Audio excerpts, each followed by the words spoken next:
Hello, it is me, Pluto, coming back from a very long hiatus, to finish the series that I started last year or something, where we redesign HighGuardianSpice characters. It's been a while. In fact, it's been so long that I kinda maybe forgot what my plan was with the rewrite. I just know the broad strokes, but yeah. I actually drew Thyme already. Thyme. I'm not entirely sure how to say it because I am not English and words are difficult in English. Well, either way, I actually drew Thyme already. And never actually recorded it, so I couldn't really use that for a video because there was nothing to show. So I decided to redesign her again because since then time has passed and I didn't really like how she looked anymore. So I thought, let's just do it again.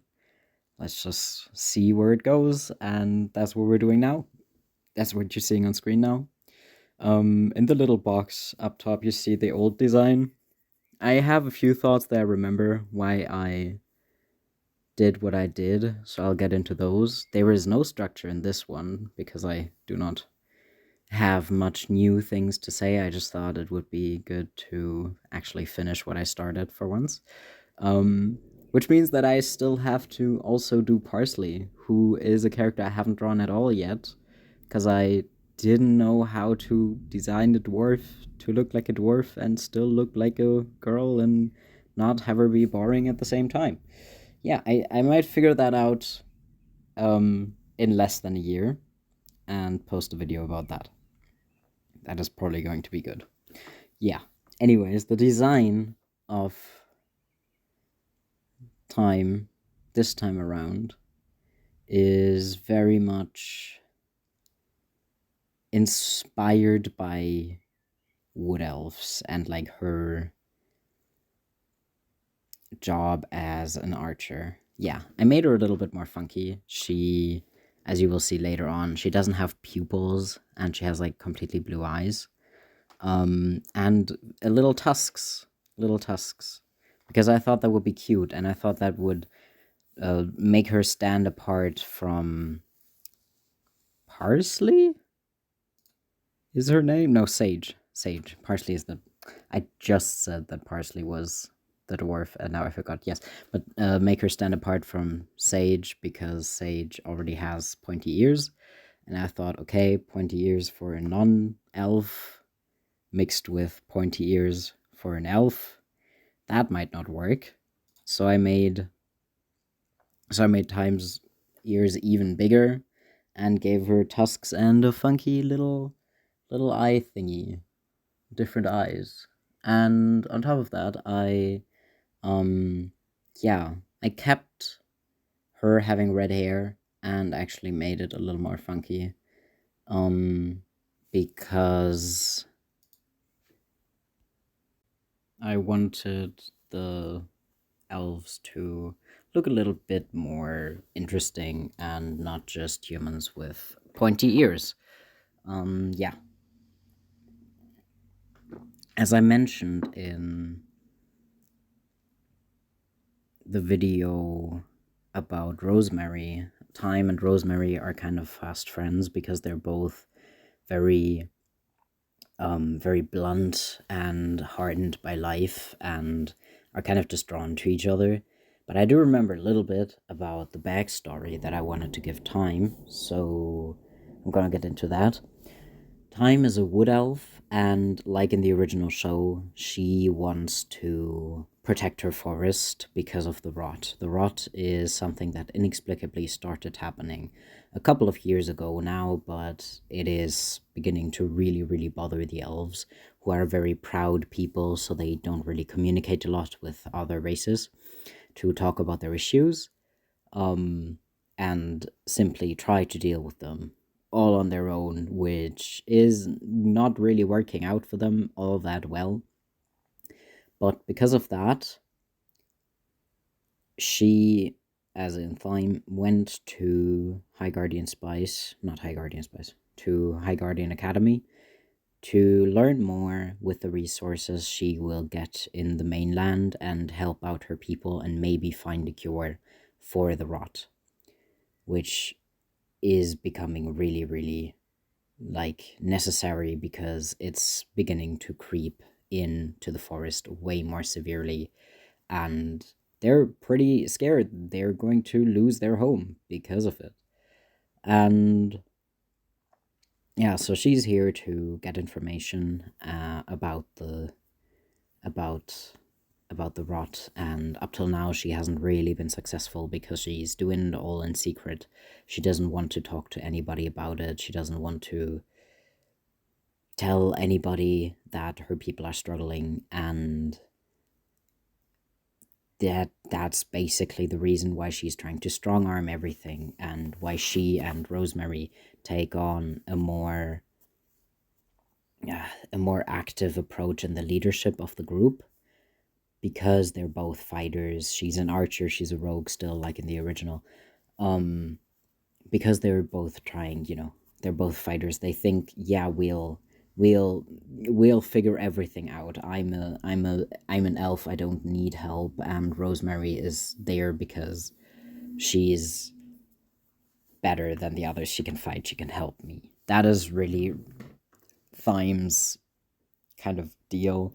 She's very blunt, very confident in her own abilities, and very much selfish and self-centered in a way, where she really thinks she's better than other people because she's from the elvish bloodlines, and because she is such a skilled person, just so skilled, all the skill in the world, which is not necessarily the truth. She is an elf, but even so, she doesn't have all the answers.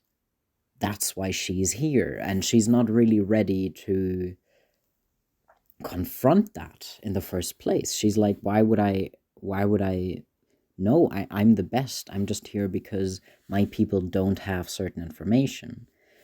But that has nothing to do with my intelligence, and it doesn't, obviously it doesn't. Not having information doesn't mean that you are stupid, but she very much pretends to know everything even though she doesn't, which does lead to problems, and especially leads to problems when she's trying to lead people or trying to strong arm leadership, even though she doesn't have all the answers, and she's not really taking into consideration who is on her team and what can they do for the team. And because of that, many of their missions, especially in the beginning when they're not really communicating very well, do fail. Not like everything sucks and everybody's dying, but they could work a lot better, and sometimes they do fail flat out and they don't achieve what they're trying to achieve. Like, from what I remember, the basis of the academy is that you get classes. You have classes, but you also have assignments, you also have missions that you have to go on with your team, which is the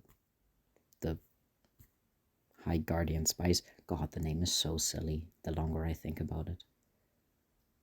Well, whatever, that's not the issue of this video. Yeah, you have to go on assignments and do those successfully with your team, and that's how you progress in the classes.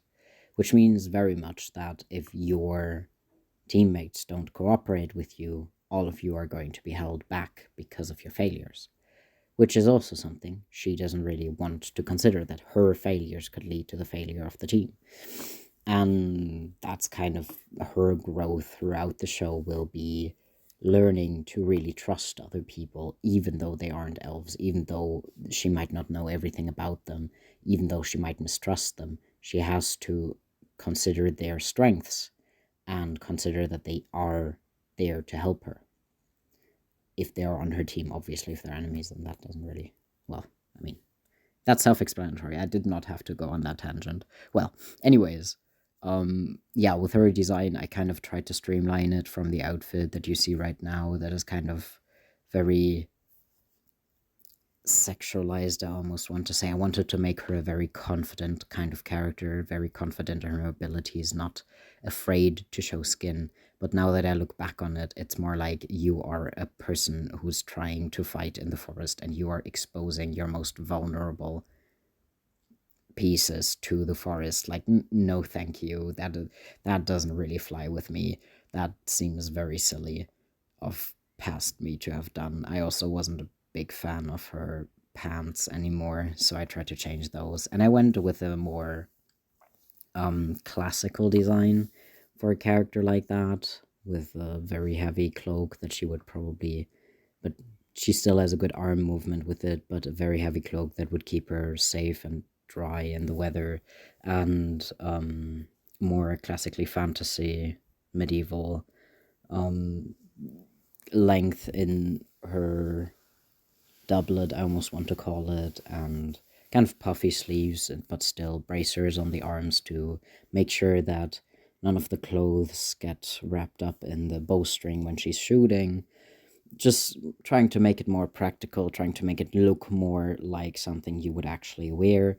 I still gave her a funky hairstyle because I thought she deserved it, and seeing as she's an archer, I thought open hair isn't really the smartest decision, considering that open hair usually means that it can get in the way quite easily, especially if you're in movement. So I gave her two very fluffy, nice, cute, in my opinion, pigtails of sorts, or bubble braids. I don't know how to call that, but I think it's cute. And then I gave her two chunky braids down the front that might texturally be more closer to dreadlocks than just braided hair, because I thought that would look cute too, and I think it does. I think she looks quite adorable, and I think it pairs quite well with her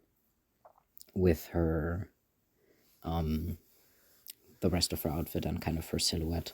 In the original, I just kind of gave her a pigtail, not a pigtail, a is it a pigtail?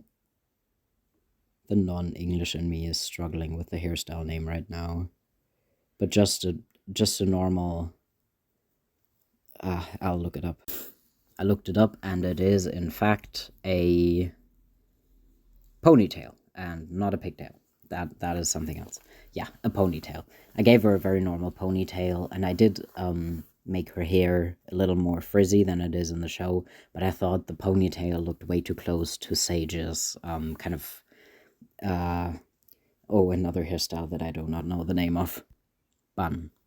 The word was bun. I could not come up with it, but I googled it now, so everything's great. Everything's great.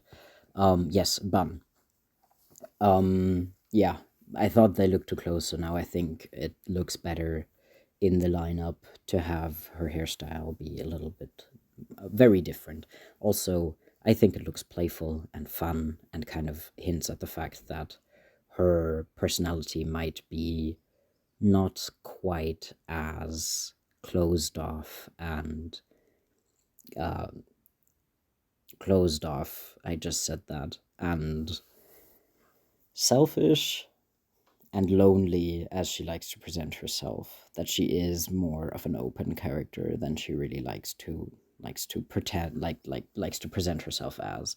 And that is going to be her character development throughout the show, that she just learns to be more open and talk about what's bothering her.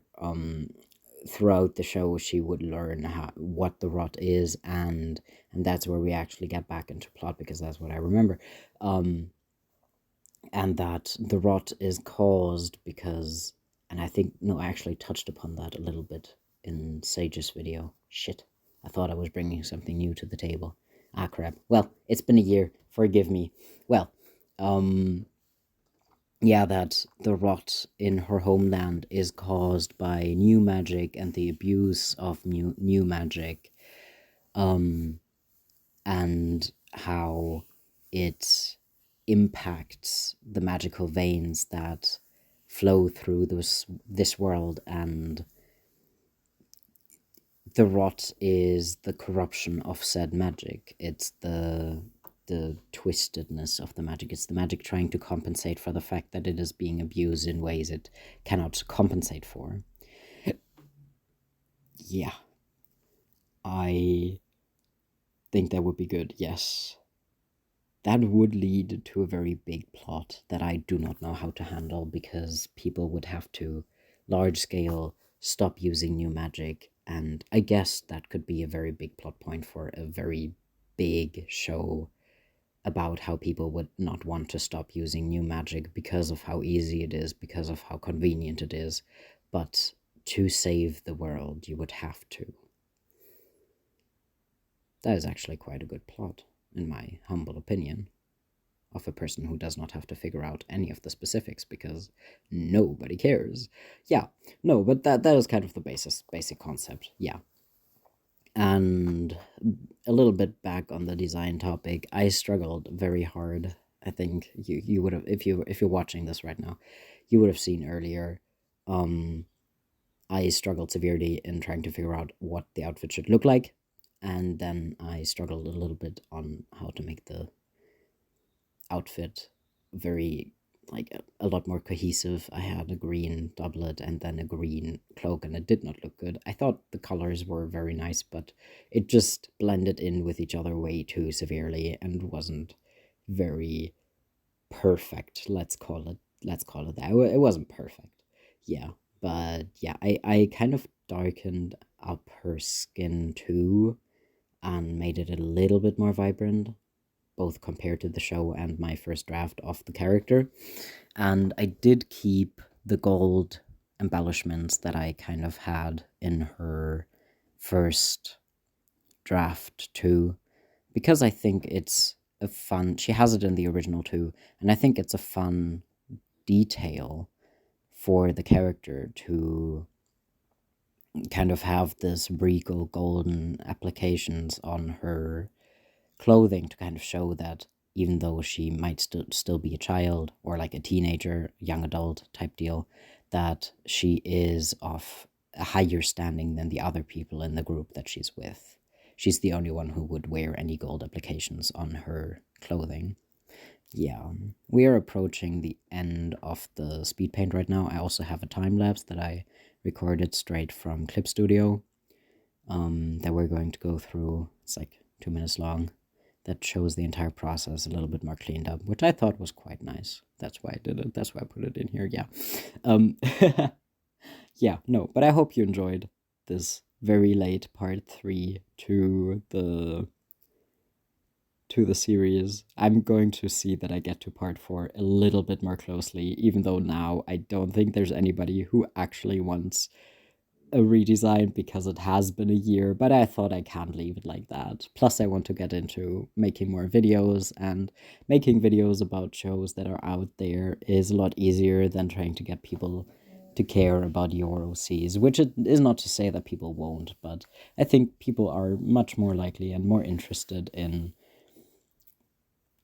talking about shows that they're familiar with, which I do too. I love talking about shows. That's why I even started this YouTube channel, actually. I wanted to talk about shows, and now is the perfect time to do it, because I am currently becoming re-obsessed with Fate: The Wings Saga, which is a very, very questionable and controversial show for many reasons, and I have a lot to say, and it's probably going to be my second redesign series where I will go a lot further into world building and character, and changing a lot more from the Fate universe, not necessarily the Wings universe, because I have no problems with that. I think it's great, but specifically from the Fate universe, because my brain likes to go haywire, and I had a lot of fun with kind of trying to change a couple things about it, trying to tighten up what the world building is giving me, and it worked quite well. I'm quite far into that.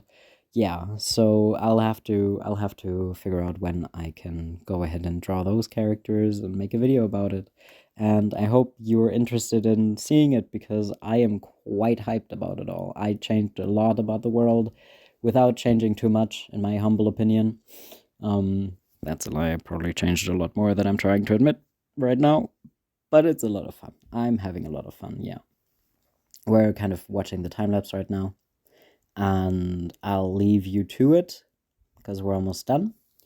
And this was fun. This was a lot of fun drawing and recording this on a very interesting software that kind of crashed twice in a row, but everything got saved, so I'm not too mad about it. I'm sorry this took a year to do. I hope you enjoyed it anyways. I hope you had fun.